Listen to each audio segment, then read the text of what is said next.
infrastructure is crumbling in the city of Los Angeles, and as chairman of Public Works, it's been a priority of mine to fix our streets and sidewalks. The generations that came to this campus beginning in the mid-30s to today, we value ourselves with our alumni that have really been successful in the arts and academics and athletics.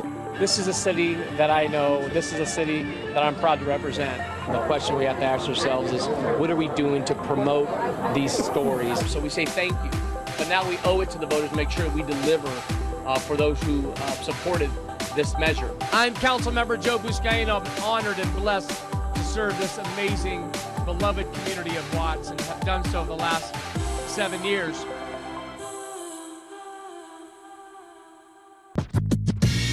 Representing LA Council District 15 is San Pedro born and raised Joe Buscaino.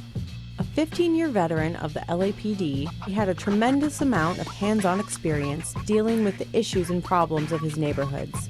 Now, as a member of the LA City Council, he can help create workable solutions for the areas which he serves. District 15 represents San Pedro, Wilmington, Harbor City, Harbor Gateway, and Watts. And we're one of 15 council districts representing nearly 275,000 residents in the city of Los Angeles. 3 top issues are homelessness, homelessness, and homelessness. Every day we field calls about the concerns of homeless individuals living in our streets from Watts down to San Pedro. The constituents, residents in my district are demanding me to do something about it, and we are really proud of the fact that we will have not 1, but 3 bridge home sites in my district to move individuals from the sidewalks and into emergency shelter. Bridge housing is an emergency shelter, and it's funded by the voter-approved HHH measure. You are no longer homeless today. You are no longer homeless today. We have really embraced and supported flyaway homes, which is the prefab units. My colleague Marquise Harris Dawson just opened his first flyaway home in South Los Angeles in Council District 8. Really proud of him and really embracing this model here that's actually 4 times cheaper and 4 times faster in putting together these prefab homes that are now housing individuals who are formerly homeless. You know, we cannot solve homelessness without housing, clearly. And that's housing for me, housing on all income levels, whether it's, you know, Section 8, affordable workforce, or market rate. We are leading with a sense of urgency and embracing these types of housing developments from Watts to the Waterfront. And in my district alone, we have 500 supportive housing units for the homelessness issue. We also are moving on the Jordan Downs project, where we're doubling the footprint there from 700 units to 1,400 units of affordable Section 8 and home ownership in Watts. Really proud of working with the Housing Authority on that end. As a former policeman, do you hear a lot about crime in the district? People want to feel safe in our city. Yeah. You know, if they don't feel safe, Anita, they're not going to want to live here, raise their families here, start a business here. We have really embraced the community-based policing in Watts, San Pedro, Harbor City, Harbor Gateway, and Wilmington. We have amazing officers who respond to calls. But we're also, you know, as a former senior lead officer who, you know, you and I go way back in this show, right? I was here when I was a senior lead officer talking about crime prevention and partnerships and problem solving. And as a council member, it's like I haven't left police work. I'm doing the same thing. You know, as much as we want officers to be in every street corner, they just can't. They just can't be. So we have really embraced the fact that we're doing a lot of the digital neighborhood watch through Facebook and other avenues, and working with law enforcement and our detectives at Harbor and Southeast Division, and it's been very successful. I'm just so blessed to represent a district that embraces our law enforcement officers and also our firefighters, our first responders. You know, I felt that as a police officer as well. Very supportive community. Quality of life is everything in our city.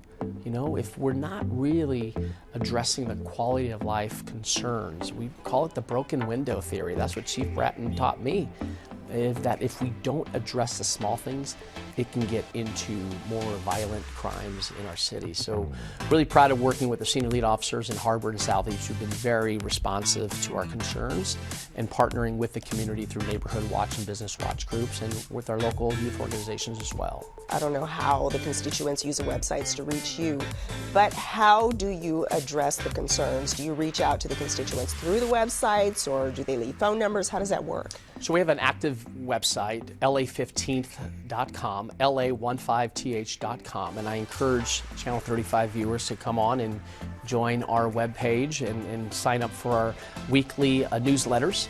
In addition, we do monitor the Facebook posts. We led an effort 5 years ago to have these the neighborhood watch pages via Facebook, and they have since expanded into multiple groups where people are really looking out for each other. And as we look toward the future of this region, I'm reminded of my goals when I took office a little more than 7 years ago.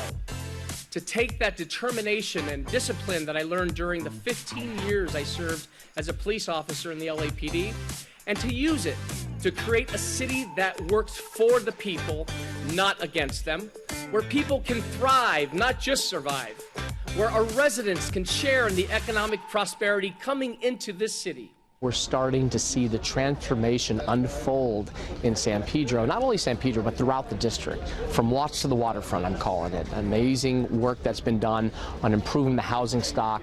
We're raising wages. We're seeing our building and safety permits increase fourfold. So something's happening, and it's the right thing here. Oftentimes we feel disconnected to the city, but no longer. We're no longer the redhead stepchild here, because we're seeing the transformation unfold. From retail, dining, entertainment, boutique hotels coming online, housing's coming online. This is a new waterfront destination for this entire region.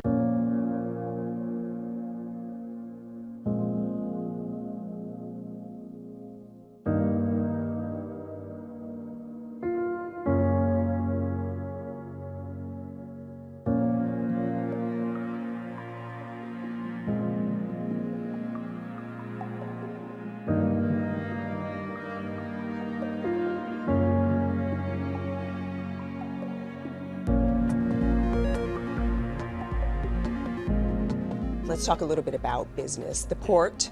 How big of a economic engine is the port in your district? So the Port of Los Angeles, which I'm very fortunate to have in my district, creates 1 in 9 jobs in Southern California. 1 in 50 jobs in throughout the the country. entire Southern California region. Correct, through the goods movement supply chain.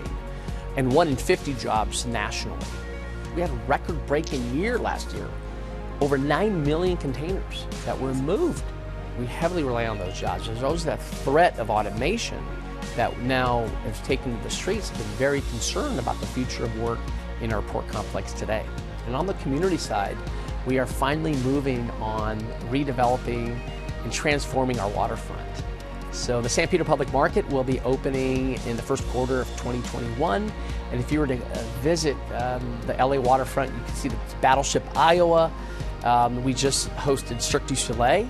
And we're really excited about the businesses that are coming online on 7th Street and 6th Street. We have not only retail, but also housing coming online. So we're really excited about the progress that the port's making, not only on the business side, but also on the community side as well. Well, it sounds like there are some really exciting things happening in your district. Councilman Joe Buscaino, thank you so much for being here. Thanks. I am Anita Bennett, and thank you for watching LA Currents.